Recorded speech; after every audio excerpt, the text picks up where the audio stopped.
Suscríbete a nuestro canal TVC Play y activa las notificaciones.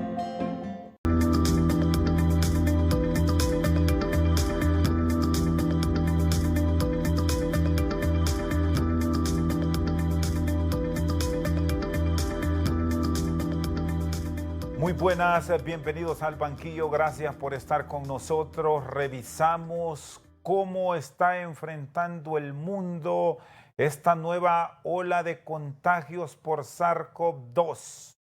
Al mismo tiempo, tendremos hoy la oportunidad de conocer cómo está el suministro de vacunas en la Unión Europea. A esta hora de la noche le agradecemos este contacto hasta el Reino de España al doctor Byron Paz Fernández. Es patólogo y médico de emergencias en el Hospital Rey Juan Carlos de la ciudad de Madrid. Doctor, qué gusto saludarlo. ¿Cómo está enfrentando el Reino de España esta nueva cepa de contagios en una ola más de COVID-19? Qué gusto saludarle nuevamente. Feliz noche. Feliz noche, Rosendo. Un placer saludarlo y gracias por la oportunidad. Bueno, pues aquí ya terminó la segunda ola. Estamos enfrentando el inicio de una tercera ola con preocupación porque en las fiestas de diciembre se han producido algunos casos de irresponsabilidad ciudadana que se está viendo como un problema de cara a los siguientes 15 días en un aumento de contagio que vamos a ver reflejado en las urgencias. Afortunadamente ha comenzado la vacunación y en este momento es lo que también nos tiene con mayor satisfacción, que ya comenzamos un proceso que, como dijo el ministro de Sanidad, es el inicio del fin, o esperamos que así sea. Aunque en esto se debe tener una claridad para los ciudadanos del mundo, en este caso, doctor Paz, que la vacuna no es que nos va a curar o nos va a dejar de contagiar. Así es, seguro, la vacuna evita que desarrollemos la enfermedad, pero no que el virus llegue a nuestros cuerpos y podamos ser portadores asintomáticos del mismo. Con lo cual, seamos conductores, seamos vectores de ese virus para personas que no tengan la vacuna. La vacuna no exime del uso de las medidas tradicionales de distanciamiento social, de las medidas tradicionales de la mascarilla, de la higiene de manos, todas esas medidas que hemos hablado muchísimo y que creo que la población tiene asumidas en su forma de vida en este momento, esas medidas no van a cambiar con la vacuna. La vacuna es una garantía que, recordemos, está todavía en la última fase ya de investigación, que es la fase 4. Se autorizó ya la comercialización, pero todavía es una vacuna reciente y no podemos desatendernos de la responsabilidad de la distancia social y de las medidas de protección individual. ¿Y cómo está el ciudadano español y el latino, que en una buena cantidad migra hacia el Reino de España en cuanto a este respeto que se debe tener al distanciamiento social, al uso de la mascarilla? Porque parece ser, cuando vemos algunas imágenes que se difunden al mundo, que a muchos se les ha olvidado y andan libres como si no pasara nada. Sí, así es correcto. Yo creo que la inmensa mayoría de la población, y eso independiente de que sean ciudadanos españoles o inmigrantes como nosotros, la inmensa mayoría de los ciudadanos respetamos las normas. Tenemos ese grado de responsabilidad y eso se ve reflejado, por ejemplo, en que el comercio, aunque tenga la potestad de abrir, va menos comensales a los restaurantes, va menos usuarios a los centros comerciales. Entonces, la mayoría de los ciudadanos creo que lo está haciendo con responsabilidad, pero a diario hay noticias de muchas personas, particularmente jóvenes, que organizan fiestas, organizan reuniones para beber alcohol en la vía pública, aquí se llaman botellones, y fiestas clandestinas, ilegales, ¿no? En casas. Como no pueden ir a discotecas porque está prohibido, entonces han estado organizando en lugares privados, en fincas, en chalets, en casas, reuniones y luego las publican en las redes sociales. Esos son focos de contagio. Y eso ha incrementado en la segunda ola, fue una de las principales causas del aumento de casos, ¿no? Que fue muy significativo. Y las autoridades están siendo duras, doctor Paz. Están sancionando, aplicando multas o castigos cuando se confirma que por este tipo de actividades, sobre todo cuando se involucran jóvenes, están siendo un foco de contaminación. Sin duda, hay multas y van desde desobediencia a ordenanzas municipales, por ejemplo, o incluso para los organizadores se les puede acusar de un delito de seguridad pública, porque si son ellos los responsables de difundir una convocatoria para una fiesta clandestina en la que va a haber 200, 300 personas, por ejemplo, en una finca, a ellos se les acusa y incluso las multas pueden llegar a 6.000 euros, hasta 60.000 euros incluso, por ser organizador de una fiesta, ¿no? Sí, doctor, ahora mismo en la Unión Europea se está hablando de una nueva cepa que ya ha dejado contagios en el Reino Unido. Hay casos en Francia, se investigan casos en Alemania, en Francia y en el propio Reino de España. ¿Qué tanto problema les podría dejar al sistema sanitario esta nueva ola de contagios?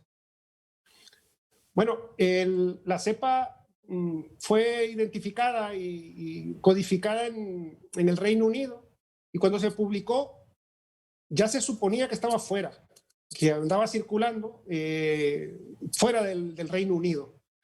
Es de decir que es una mutación, una pequeña mutación en la proteína con la que se une al receptor de la célula que contagia, de la spike protein, y es una pequeña mutación, pero esa pequeña mutación que descubrieron los ingleses hace que el virus sea mucho más eficiente de cara a la diseminación de la enfermedad. Y hay muchísima preocupación, por supuesto. Hay preocupaciones que están basadas en evidencia. Si es, por ejemplo, más infecciosa, existe mayor potencial de colapsar nuevamente en nuestros sistemas sanitarios. Quizá no al nivel que estuvimos en la primera ola, pero sí que existe una preocupación razonable. Por otro lado, esta nueva cepa y los enfermos que ha producido no son pacientes que estén más graves. No es una enfermedad, no es una mutación que produzca una enfermedad más grave, pero sí un mayor número de enfermedad, con lo cual, haciendo la sumatoria por volumen de pacientes enfermos, probablemente tengamos mayor cantidad de fallecidos. Es decir, lo que han logrado identificar ustedes ya con la experiencia que están viviendo ahí en Madrid, doctor, es que se transmite mucho más fácil frente a lo que se experimentó en marzo. Sin duda, aún aquí en Madrid hay muy pocos casos que han sido confirmados con la nueva cepa, pero hay un tema. La PCR convencional que usamos está suministrada por varios laboratorios. Según parece, hay una cepa nada más que es la que detecta, hay una de las PCR que detecta esta cepa, y en las PCR convencionales que usamos habitualmente, solo se detectan, digamos, 3 marcadores, por decirlo de una forma coloquial. El virus tiene tres puntos, ¿no? Marca 3 puntos al momento de procesarla, y en ocasiones solo se marcaban 2. Y eso se daba como una PCR negativa. Ahora se está sospechando que probablemente ese punto que no se marcaba era esta nueva mutación del virus de la cepa nueva de Inglaterra. Y entonces se está pensando que a lo mejor exista un poco más de virus del que tenemos detectado. Entonces, las precauciones son necesarias, porque sí que tenemos una semana y media larga de estar viendo un aumento de los casos en urgencias. Viene más gente, no necesariamente más graves, pero un mayor volumen. Entonces, estamos haciendo estudios, ya le digo, esto es de 2 o 3 días, y se está estudiando por si se trata de mayores casos de la nueva cepa. Y han logrado con estos estudios que ya los están desarrollando identificar a los cuántos días ya se puede detectar el mismo, porque este ha sido uno de los grandes problemas que ha generado el SARS-CoV-2, bajo el entendido, doctor Paz, que hay que esperar 4 días para que se detecte, otros que una semana. Con esta nueva cepa, ¿qué han logrado tener como evidencia hasta hoy? No, hasta hoy, en los mismos tiempos de la detección del material genético, el tema es por los ciclos. El virus entra a la célula y hay un momento en el que está dentro de la célula y no es detectable. Y todavía no ha producido una respuesta inmunológica que se pueda detectar tampoco por test de antígenos. Entonces, no se detecta ni el material viral, el material genético viral, que es el que trabaja en la PCR, ni tampoco las inmunoglobulinas, que son las que trabajan en los test de antígenos. Entonces, hay un periodo de ventana. Por eso el confinamiento es fundamental cuando se tienen síntomas. Y por eso una prueba negativa con síntomas no se considera completamente negativa. Hay que esperar un poco y dar un margen de tiempo, que aquí solemos esperar entre 24 y 72 horas para repetir esa prueba, la PCR, hacer una segunda. Una segunda sí nos da un poco más de margen de seguridad.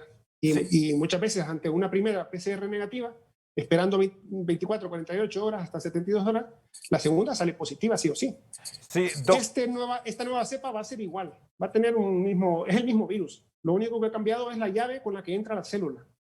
Sí, doctor Paz, escuchábamos la semana anterior de medidas de Londres, donde el primer ministro ordenó el cierre de muchas actividades en la ciudad.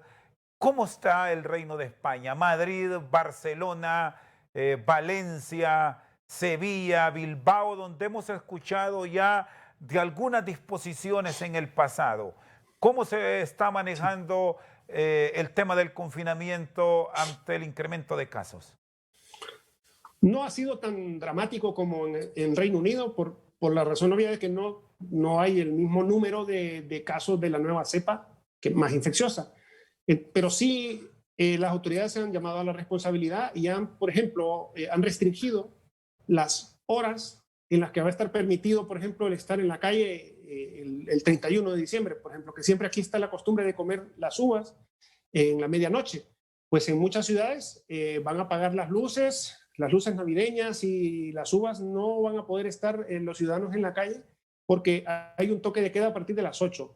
Estaba escuchando las noticias esta tarde, de algunas ciudades de España lo están haciendo, otros a las 10, casi nadie a las 12, y se ha restringido la cantidad de personas que podemos estar reunidos en la cena de Nochevieja a 6.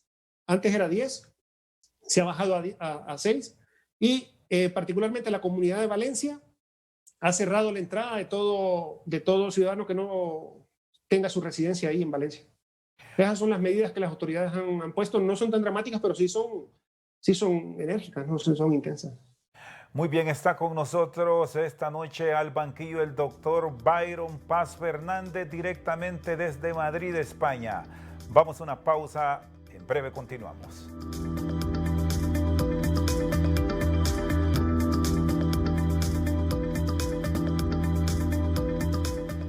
Sigue con nosotros al banquillo el doctor Byron Paz Fernández, patólogo y médico de emergencias en el Hospital Rey Juan Carlos de Madrid, España.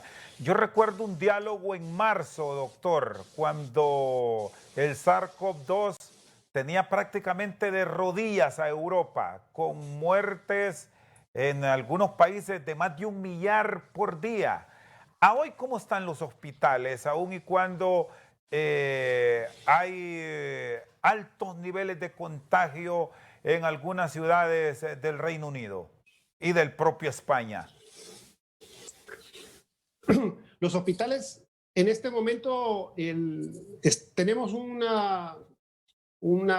porcentaje de camas solo utilizadas para COVID del 9% prácticamente en toda España.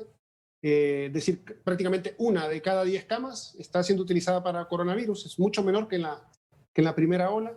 Y en unidades de cuidados intensivos tenemos un 19,98% a nivel de toda España, a nivel global. Varía también de ciudades en ciudades. Hay ciudades con más carga que otras.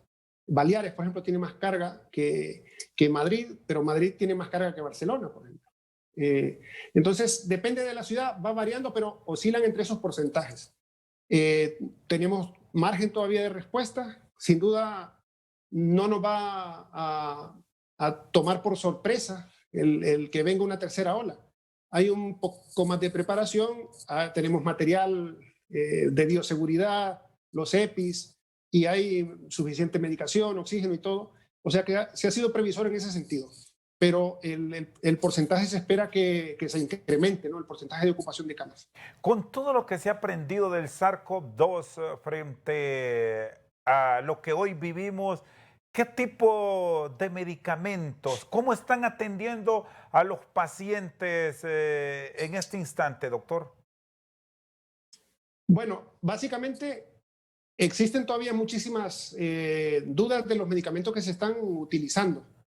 Se sigue utilizando, por ejemplo, las medidas de soporte de oxígeno, el posicionamiento también en las camas, cuando el paciente llega a urgencias, los antitérmicos, y dependiendo de la fase y en la gravedad, utilizamos corticoides, utilizamos prácticamente en todos los pacientes que dejamos en hospitalización, utilizamos heparinas de bajo peso molecular para la prevención de los trombos, de la enfermedad trombótica, y seleccionados los casos se utiliza tocilizumab, que es un medicamento para frenar un poco la fase inflamatoria.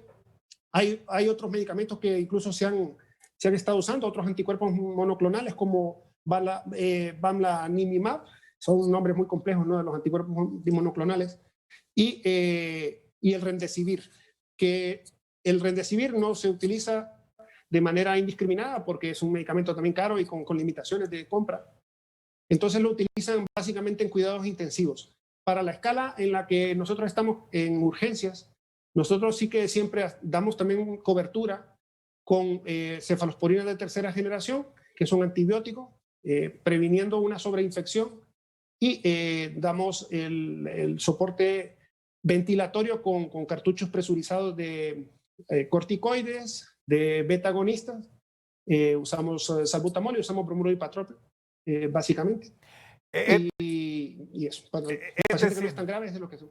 Es decir, doctor, que ya a pesar de seguir buscando una cura puntual para el SARS-CoV-2, se ha aprendido mucho y esto permite sacar a muchos pacientes, aun cuando sus condiciones son delicadas.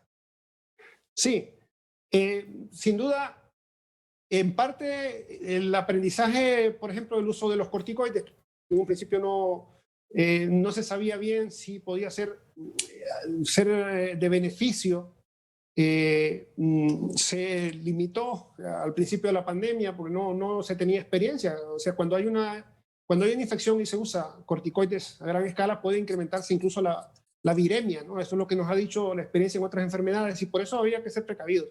Pero luego, los estudios que realizaron en Inglaterra, por ejemplo, sí determinaron que la dexametasona funcionaba en la segunda fase, ¿no?, la fase ya inflamatoria.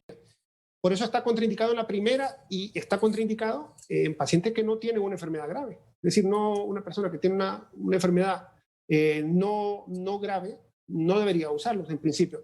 Pero, por ejemplo, no se usaba de manera rutinaria las heparinas. Entonces, muchos pacientes han muerto por la enfermedad trombótica, un porcentaje. Se supone que la enfermedad trombótica está en un porcentaje más o menos del 15% de los pacientes. No está en todo el mundo tampoco, pero sí fue responsable, ¿no?, de la muerte de algunos. Y por eso se usa ahora. ¿Qué tanto ha bajado? Entonces, eso no. Sí, ¿qué tanto ha bajado la tasa de mortalidad en este momento? Ha bajado significativamente. En el momento actual tenemos una tasa que representa el 48% de la mortalidad que tuvimos en marzo. Es como la mitad.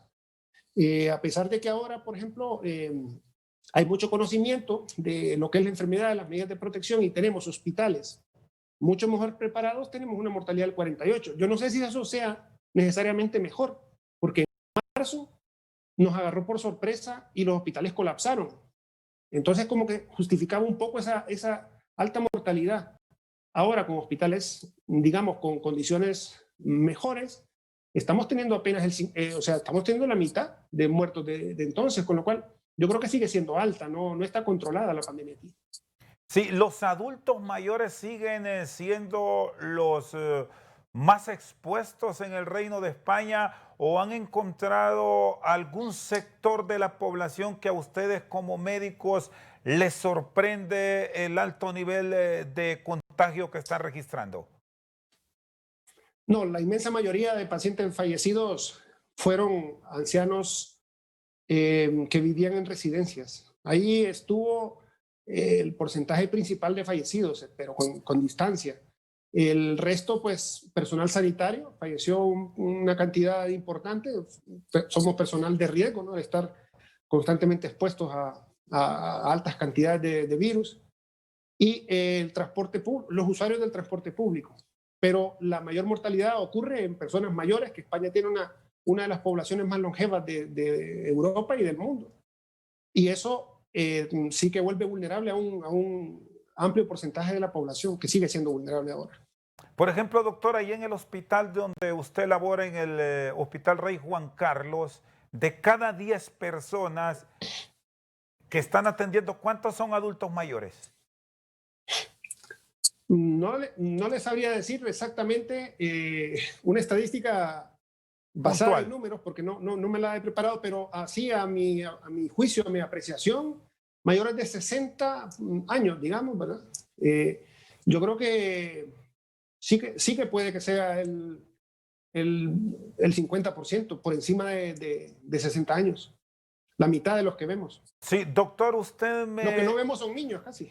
Sí, usted me estaba dando, doctor, unos datos interesantes de las recomendaciones de las autoridades que están tomando todas las precauciones para estas festividades de fin de año. Que bien cae su aplicación al mismo tiempo para Honduras. De parte de ustedes, los galenos, ¿qué están recomendando para estas fiestas de 31 de diciembre y los que siguen con las celebraciones el 1 de enero? Yo recomiendo responsabilidad. Nosotros pasamos el 24 con mi mujer y mis 2 niños. O sea, los 4 ahí, cenamos tranquilos y así vamos a pasar el 31.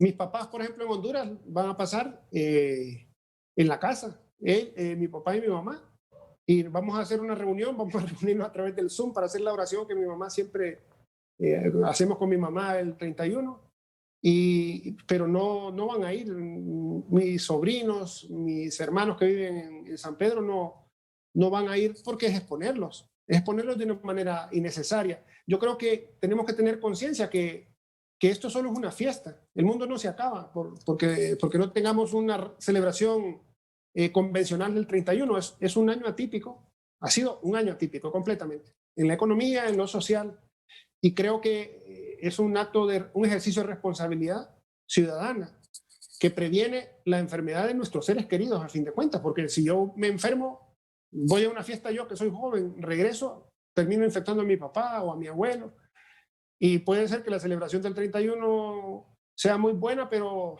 días después tengamos un entierro en casa, y eso no es nada agradable. Creo que hay que tener sensatez.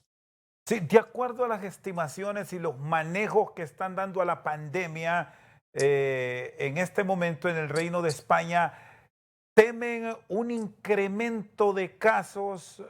¿A partir de qué fecha de enero? Bueno, el incremento de casos está estimándose a partir de Nochebuena, del 24, ¿verdad? Entonces esperamos, en la primera semana de enero ya esperamos un pequeño repunte, una pequeña ola. Y hasta el 15 de enero, que sería como ese periodo estimado de 15 días de las reuniones del 31 de diciembre.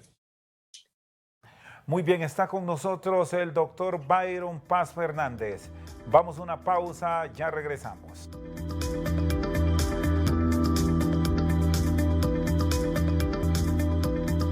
Seguimos al banquillo, con nosotros el doctor Byron Paz Fernández, patólogo y médico de emergencias en el Hospital Rey Juan Carlos de Madrid. Bueno, llegó ya la vacuna al reino. ya se han inmunizado adultos mayores y personal de primera línea. ¿Cómo se está llevando ese manejo?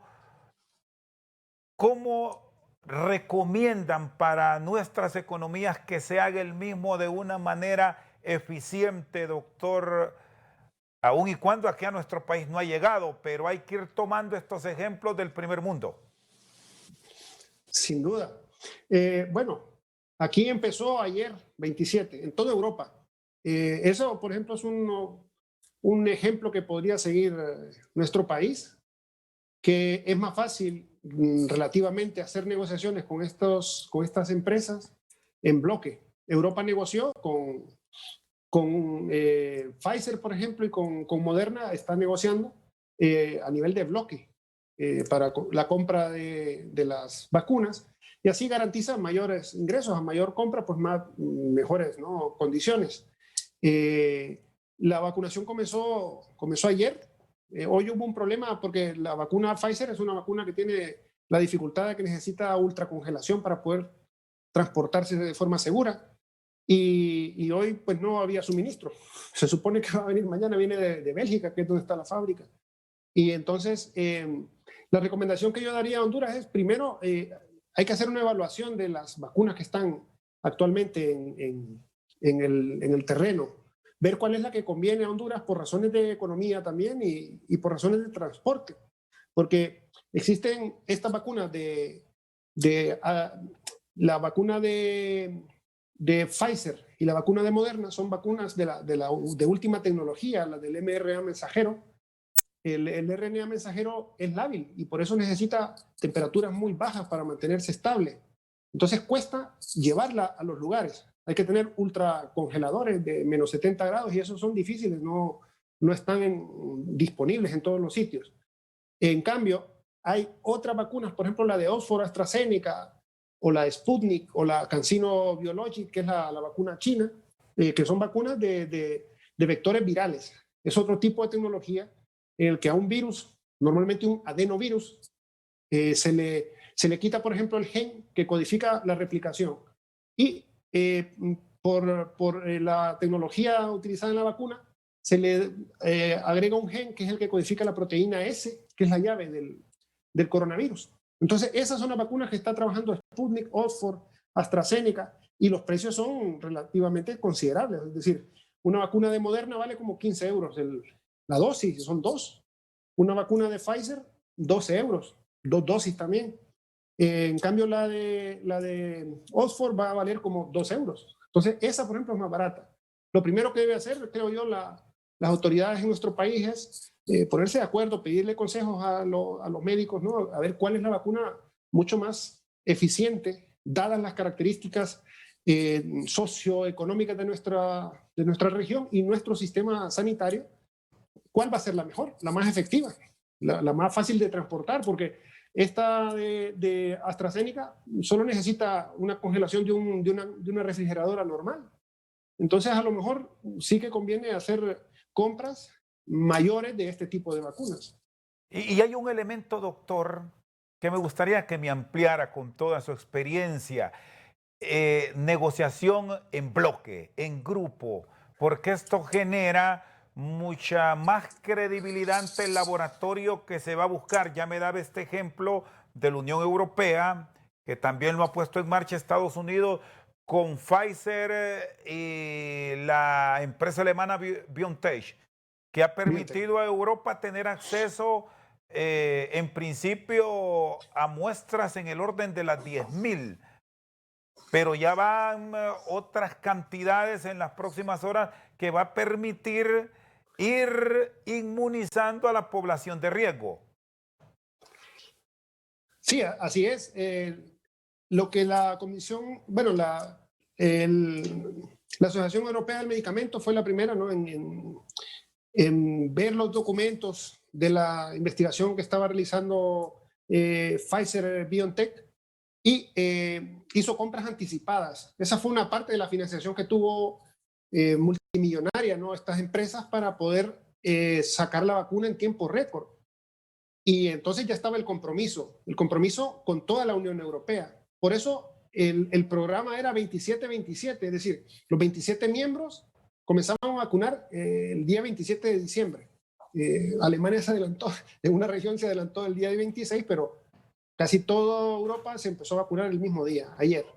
Y la distribución de las vacunas ha sido proporcional.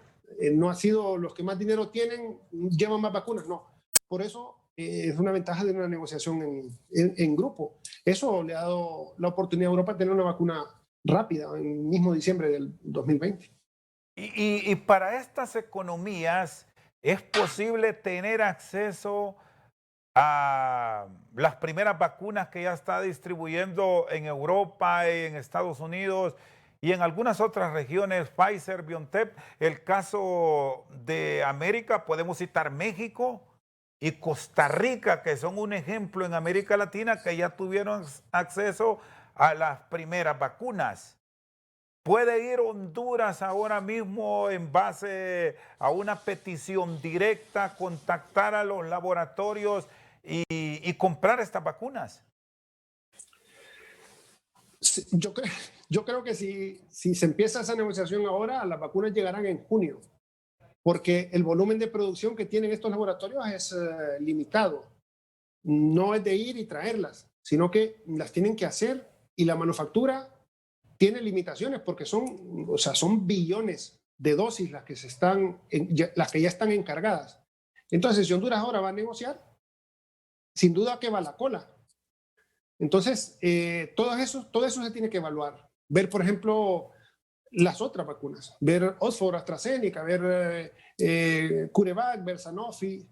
O sea, buscar otras opciones. Incluso la Sputnik, que también tiene una tecnología parecida a la de Johnson & Johnson, por ejemplo, y de AstraZeneca, ¿no? O sea, igual, si lo que interesa, por ejemplo, es vacunarlas, tienen que cotejarse todas las posibilidades y ver cuál es la que más conviene. Pero si se empieza a negociar hoy, el tiempo no va a ser inmediato, sin duda, porque estas negociaciones Europa las empezó en septiembre, para que vinieran en diciembre. Es decir, aquí está claro de que para muchos países va a ser difícil tener acceso pronto porque en un castizo popular se durmieron o fueron lentos. Sí, claro.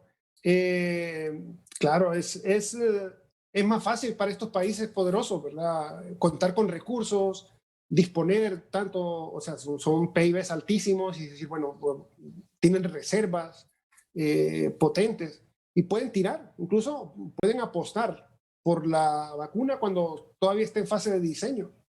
Nosotros pues no nos podemos dar ese lujo, lamentablemente, pero creo que si no se ha hecho ya la negociación, que no estoy al tanto si en Honduras la han hecho, la verdad, debe empezarse cuanto antes, porque una cosa es que ya nos hayamos dormido y otra cosa es que sigamos dormidos, como usted dice. Bueno, le debo decir, doctor, que para nuestro país, en las últimas horas han informado las autoridades que en la negociación que se ha hecho con el seguimiento que da la Organización Mundial de la Salud, la Organización Panamericana de la Salud y el programa ampliado de inmunización, que es el que lleva los registros en Honduras, se espera que para el 21 de abril estén las primeras dosis de la vacuna que ha desarrollado AstraZeneca. Hay que esperar más de un trimestre, esperando que los tiempos sean puntuales, porque como usted ya me señalaba,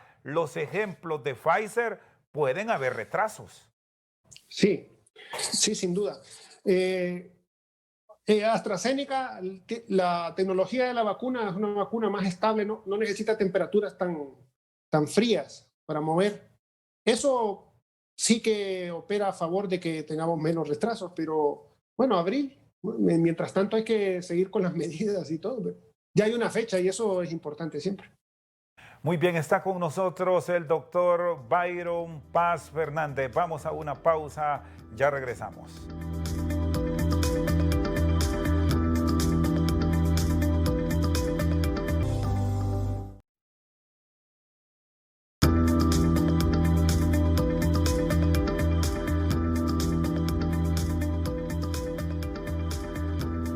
Seguimos esta noche al banquillo con el doctor Byron Paz Fernández directamente desde Madrid, España. Bueno, son muchas naciones en el mundo que a través de sus científicos están desarrollando diferentes vacunas. Usted me hablaba de la vacuna que está desarrollando la China, Rusia, Estados Unidos.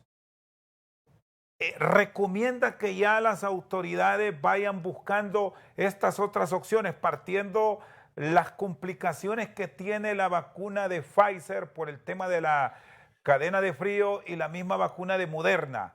Porque no todos los países tienen las facilidades para almacenarlas. De ahí que van a estar llegando por poquitos. Sí, esa es la limitante de estas dos vacunas de RNA. Son vacunas muy modernas, son vacunas muy efectivas, con unos porcentajes de funcionalidad por encima del 90%. Eso es altísimo en el mundo de las vacunas. Son porcentajes bastante significativos. Y la limitante que tienen es eso, que el RNA es una partícula que es inestable. Entonces, una vez que se descongela, pues se degenera, ¿no? Mucho miedo aquí con la gente de decir, pero si me meten una vacuna de RNA, se va a incorporar a mi célula y voy a desarrollar mutaciones. No, es simplemente una orden, una transcripción, no hay virus de por medio, ¿no? en la vacuna. Va un código para que el propio organismo, con sus células, produzca los anticuerpos para cuando el virus de verdad entre. Esa vacuna es inestable y es poco eficiente de cara a llevarla a países del tercer mundo como el nuestro. O sea, imposible llevar a la mosquitia, o sea, es que no tiene sentido. Y ahí es donde entran en juego las otras, las vacunas de vectores virales que se llaman, en la que está, por ejemplo, la de AstraZeneca, Oxford, la Gamelaya, que es el laboratorio que produce la vacuna del Sputnik 5, y la CanSino Biologic, que es la vacuna china. Son la misma tecnología. O sea, es el mismo. De hecho, la Sputnik utiliza 2 cepas incluso de adenovirus, más que la de AstraZeneca, que usa 1. Es decir, hay que revisarlas. Tienen que ir los expertos y hacer una revisión, los inmunólogos, los especialistas, por ejemplo, el programa ampliado de vacunación de nuestro país, que son unos expertos con vastísima experiencia, y tiene que hacer un estudio y ver cuál es lo que más conviene, porque siempre un país puede responder con los recursos que tiene, y hasta donde puede responder hay que organizar las cosas bien, hacer una categorización por grupos de riesgo, por ejemplo, para inmunizar a la cantidad de población. Se supone que en países pobres como el nuestro va a haber mayor inmunidad por infección. O sea, la inmunidad de rebaño se va a encargar mucho la diseminación entre jóvenes. Somos países con mayor población joven, entonces vamos a tener más cantidad de infectados, aunque menos graves, ¿verdad? De manera porcentual. Entonces, ellos tienen que hacer una estimación de qué porcentaje de la población se necesita vacunar y cuáles son los grupos prioritarios. Y haciendo ese trabajo, sí, lo podemos hacer bien. Doctor Paz, y en el primer mundo también, ahí en las economías desarrolladas de la Unión Europea, ya se está pensando en estas otras vacunas como una alternativa en busca de esa inmunidad de rebaño que tanto espera el mundo. Claro que sí. Es decir, España tiene también concierto con AstraZeneca. Oxford AstraZeneca va a ser proveedor de Inglaterra, de Europa. Y dependiendo el tipo de población, va a ser la vacuna que se le administre. Eso ya va a quedar a criterio de las autoridades sanitarias de cada país. Se va a hacer una selección. Pero Moderna, por ejemplo, que va a ser autorizada el día 6 de enero para comercializarse en Europa, inmediatamente va a ser utilizada también. Entonces, va a ser un criterio muy técnico cuál de las dos vacunas se va a utilizar, pero también están pensando en las otras. Todo lo está manejando el Estado. No hay quien tenga acceso de manera privada y comience a suministrar la vacuna previo un pago. De momento es gratis. ¿Así está el escenario del Reino de España, doctor? Sí, sí, no, es completamente gratuita. Es gratuita y de momento no, si se está priorizando es basado en grupos de riesgo. En primer lugar, la están recibiendo los ancianos de las residencias, que es donde más mortalidad hay, y el personal sanitario que los atiende y que les puede transmitir la enfermedad. En segundo lugar, vamos a venir los que estamos en urgencias, el personal de primera línea, tanto médico como resto, ¿no? de enfermería, pero también personal de limpieza, guardias, personal administrativo, todos ellos vamos a estar en la segunda. Luego viene el siguiente personal sanitario de los centros de salud y de otros tipos de centros asistenciales. Y por último, los grandes dependientes que no están en instituciones, sino que personas, por ejemplo, que viven en domicilios y que los están cuidando alguna paisana de nosotros, inmigrante, ¿no? Entonces, ellos son el cuarto grupo. De lo que no han hablado en este momento es de vacunar a los inmigrantes. Todavía no lo han dicho, ni al resto de la población. Esta primera fase, que se supone va a terminar en febrero, prevé vacunar 2 millones y pico de españoles de esos primeros 4 grupos seleccionados. ¿Usted para cuándo está, doctor? ¿Ya ha sido notificado? Todavía no.